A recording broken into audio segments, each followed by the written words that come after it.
1. I worked in a very strict healthcare company. Rules have to be so strict regarding privacy, practices, etc. My job wasn't patient-based, more lab work and analysis. This was unpaid, by the way, but I still had to sign a contract. I left work early and took extra time during lunch as I had very little work to do some days, as there were delays in training and a lot of shadowing, and they even took months to find me a computer to sit at. One day they called me in as a warning for time management issues. They said very adamantly that lunch was 30 minutes, and you can have a 15-minute break before and after. I said I took hour-long lunches instead of my 2 15-minute breaks to be more available to people, but that didn't fly. Line up the malicious compliance.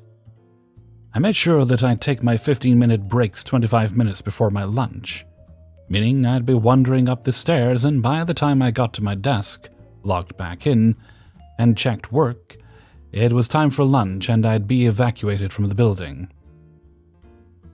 I'd also take my 15-minute breaks at peak shadow time if nothing was scheduled, so where normally someone would come up to me and ask if I'd be okay training on the fly, I wouldn't be there. And as it wasn't scheduled, I was doing no wrong as long as I stuck to my 15 minutes. I also made sure to screenshot times I'd log in and times I'd log out to show I was complying to their rules. I got called up and told that multiple people tried to find me over many occasions, and that I was skiving off work, and I've gotten worse since I last got a warning over my long lunches. I showed her my screenshots and she couldn't say anything, but she was clearly not impressed. You malicious compliance. Because I really didn't like her. I found out one of my office buddies would enter and leave the building more than the 3 times you're supposed to, so I asked, not to report him, just curious. He said he smokes, so I say, surely with the 3 breaks you have, you're not allowed to go out just to smoke. You should do it within your time. He told me as long as it's not more than 10 minutes and it's not on the grounds, no smoking policy, then it's fine. Oh boy, he just gave me gold. I'm no smoker, but as I know my manager would find a way to clap back, I bought cigarettes, and the next day, I had pretty much the whole day off through 10-minute on and off smoke breaks. I'd mostly hold it in my hands, but took pictures for everyone and logged it as a smoke break on my self-made timesheet. The day after I got called in saying I'm at this point disrespectful, I showed her all my evidence and said if smokers are allowed out whenever, I guess I've taken up smoking. She had to get her manager involved, and he asked where this all stemmed from, as I've been a nuisance recently. I told him that my time management didn't fall in line with the contract, and now it does. I told him honestly that I work hard and actually take less time during lunch than I would if I took my 2 breaks. And also that if I was done with work and there was no more, and I'm not getting paid for it, then I should be allowed to leave 15 minutes or so earlier to catch buses, etc. He said there's not much he can do, so I said there's not much I can do. I made sure I wasn't wasting coworkers' time anymore, and got on with my job. But during stretches of no work or just periods where I wanted a timeout, I walked out, cigarette in hand, ready to waste my day. I won't be working there again. 2. This story took place a few years ago, but I remembered it after passing by the shopping center this pizza place used to be in. Background information. At the time, I was working for a window cleaning company and was paid commission. I got paid a fraction of whatever I cleaned. At the beginning of the day, we would be given a list of jobs in an area and drive around until everything was done. Usually, the routes were somewhat random, meaning it was rare to get the same route twice in a row. Most routes had a large number of restaurants that had to be done before they opened. So usually, we had to plan out when we get to a job based on what time they arrived, so we wouldn't have to backtrack. The route in question will be called Springfield, but this route also had 2 small pizza places in the next town over. Shelbyville, that were always included because the company did not have any other jobs in that area, and Springfield was the closest town. Both of these jobs didn't usually show up until around 10:15 to 10:30, so I would often have to save them until all my other restaurants were done before making the 15-minute drive over. There also wasn't enough work on this route to justify sending 2 people, so whoever had it was by themselves. To the actual story. So one morning, I'm driving out to Shelbyville and stop at my first job, at around 10:20. This job is cheap, consisting of about one big window and a door. However, the lights were completely off and no one replied when I knocked. So I left to do the other job in the area before returning at around 10:40 to see someone inside. At that point, I get my stuff out and start cleaning the outside, only for the owner to see me and come storming to the door. In a very angry voice, he starts asking me what the hell I thought I was doing. When I explained that I was cleaning the windows, as if it wasn't already apparent, he yells at me that I should have been there earlier, to which I told him the time that I was originally there, that the lights were out and no one answered when I knocked. The owner assured me that he was there, but that he just likes to sit in the back office with all the lights out, and next time I should knock harder. Lastly, before I left, he refused to pay for the outside I had already done. He yelled that, "If you can't be here before 10:30, don't even bother coming at all." The malicious compliance.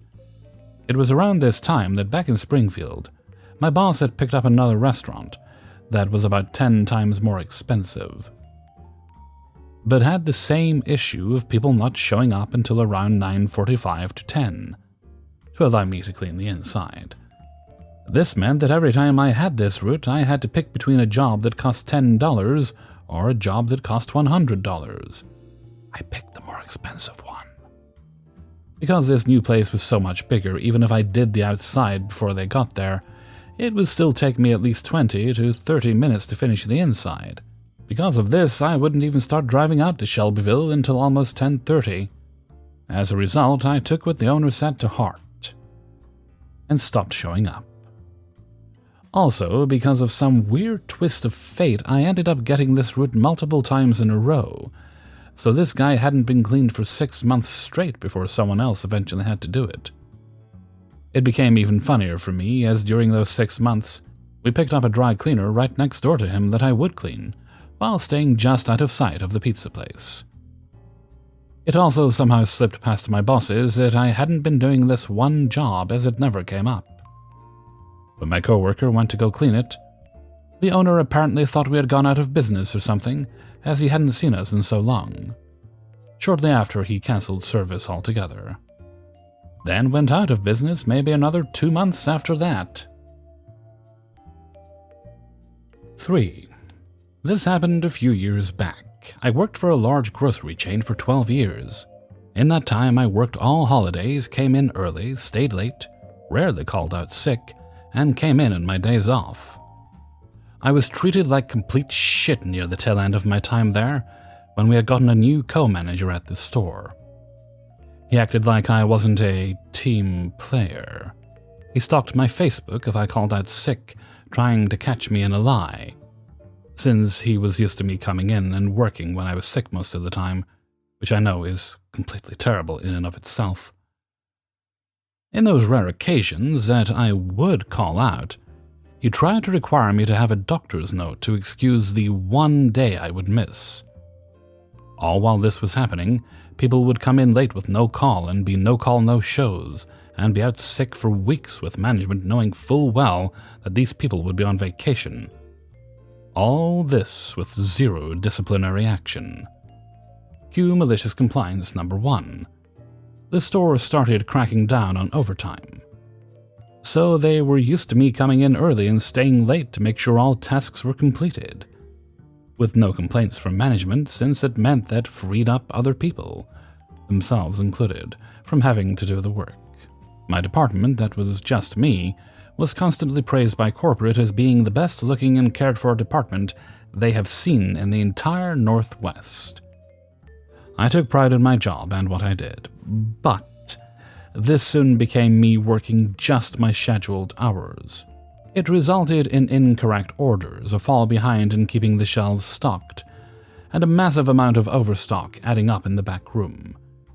People that were clueless as to what we had in the back room were tasked with fulfilling my orders, and ordering things they thought we needed but did not. It quickly became a shit show. They started letting me come in whenever I wanted and stay as long as necessary after about a month of fall behind. Cue malicious compliance number 2. I was really tired of being treated so poorly for the amount of time and effort I put in to making my department perfect. I applied at a company that my friend had been trying to get me to come to for at least 5 years. Wasn't expecting to get the job, as I had very little experience in that company, since most of my working career was at a grocery store. But I figured, hey, the worst that could happen is I wouldn't get it and still have a full-time job with my current employer. Well, they absolutely loved me and quickly hired me on full-time. I put in a notice at the store that I had accepted a job elsewhere, but was willing to stay there part-time to train whomever they hired to take my spot. 5 months go by, and they hadn't even posted my position. They did nothing to fill my place. I ended up putting my 2-week notice in, and I was so burned out working 60+ hours a week with my 2 jobs, with no scheduled days off between the 2. I made sure that I was available to the grocery store for a huge holiday, and my last day would be the day after. This lovely co-manager, mentioned earlier, thought he was hurting me by not scheduling me for the last week of my notice, which this holiday fell in. Other management tried to backtrack this move and try to get me to come in anyway, but alas, the schedule had been posted. And as per union guidelines, they cannot change your schedule once posted without consent from the employee. I shrugged at the co-manager and said, sorry, I wasn't on the schedule, so I made plans with my family since I hadn't had this holiday off for years. The rest of the management was furious at this guy for trying to pull this power move, which blew up in his face.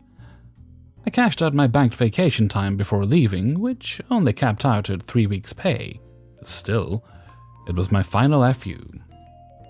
I hear from old friends and colleagues that this co-manager was demoted to a clerk in a small department. I work now for a far superior company, who values their employees and compensates hard work. I had taken a huge pay cut when I took on this new position, but within 3 years, I was making more than I had been making in 12 years at the grocery store, biannual bonuses, and a massive amount of paid sick and vacation time, and a considerable amount of less stress. 4. So I'm living in Japan now, and here people ride bicycles a lot. You can't leave your bike anywhere, and you have to pay for parking between $1 and $2 per day. There are very few free parking areas for bicycles. Most people leave their bikes at the same place, so they pay monthly because it's cheaper and you have your own space. This started a couple of weeks ago. Someone in my building started having a guest who decided to steal my bicycle parking space whenever they came to visit. Sometimes they stayed the whole night, so I had to go to the station, pay $1, and come all the way home walking, which meant I would need to walk to the station the next day, getting up earlier, walking like 20 minutes to the station while carrying my heavy bag. All the bicycle spaces have a number, which means they are reserved for someone. Mine is the 105, but this fucker decided to take mine whenever they came to visit. The second time this happened, I told the building manager, but they didn't do anything. The third time I saw the bicycle there, it was the same red expensive bicycle. I left a note in Japanese saying, please don't leave your bicycle here, this is my space, and I am using every day. I found the note taped with the tape I used to tape it on their bike to my parking space, and it had a couple of bad words in Japanese at the end.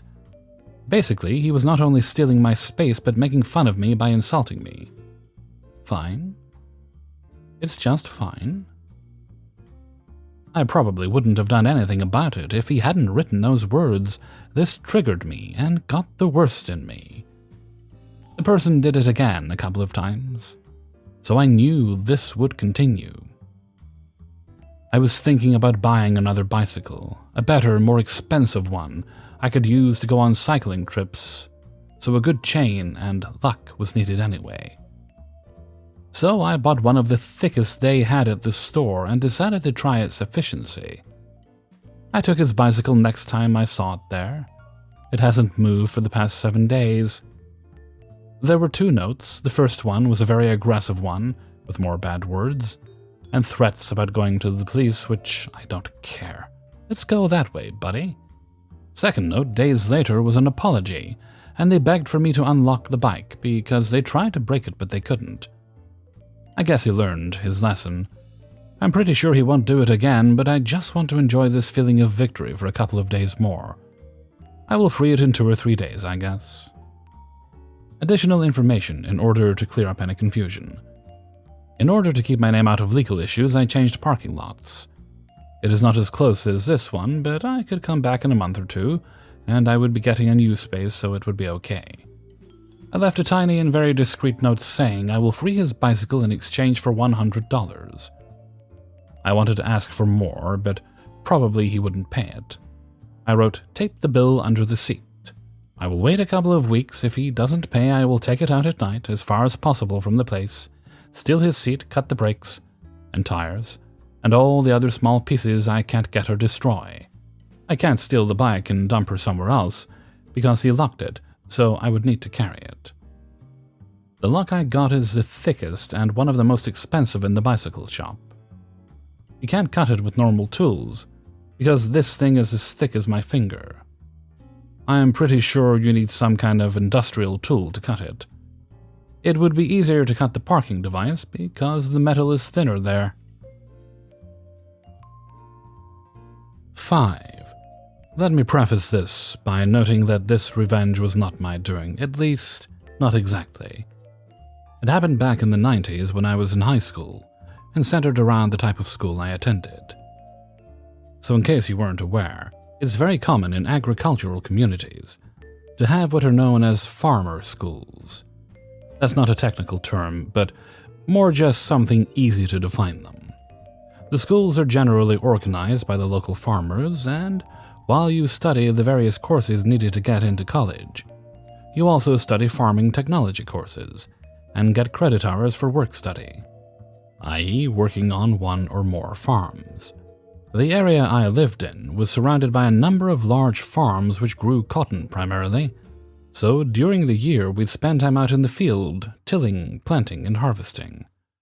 One of the farms near the school was this 1,000-acre spread that, like the others, grew mostly cotton, though sometimes they rotated to soybeans or silage.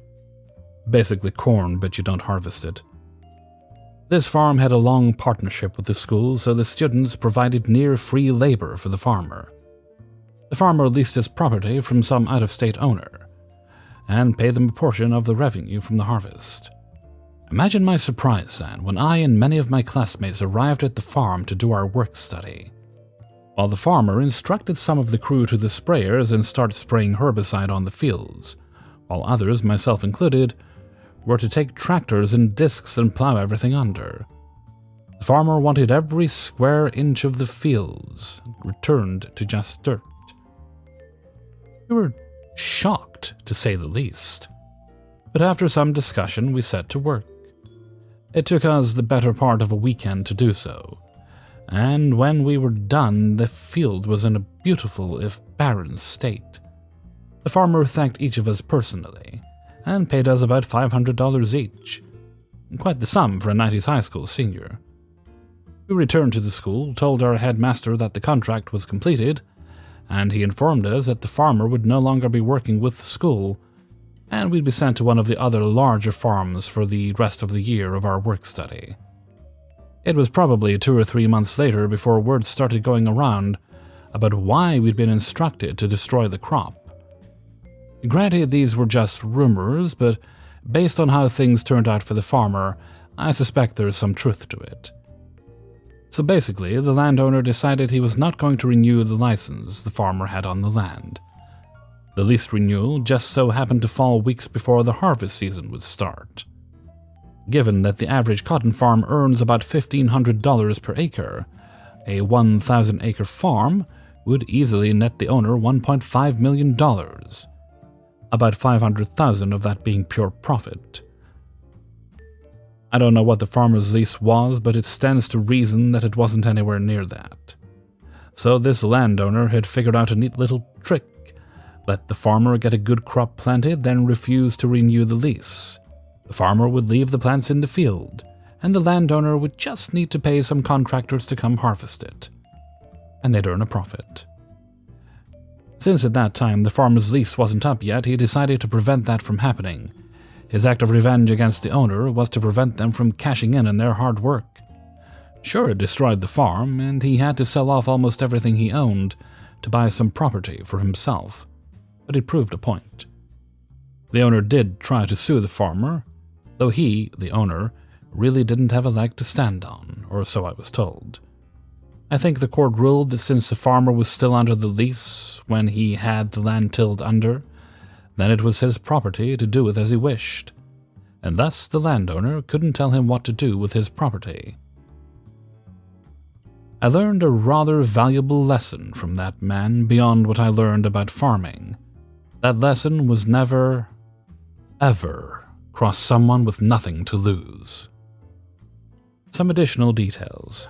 Cotton is one of the few crops which leave a negative nutrient value in the soil, meaning that after harvest, even if you till the dead plants under, even if you till them prior to the harvest, you won't have as many nutrients as you started with.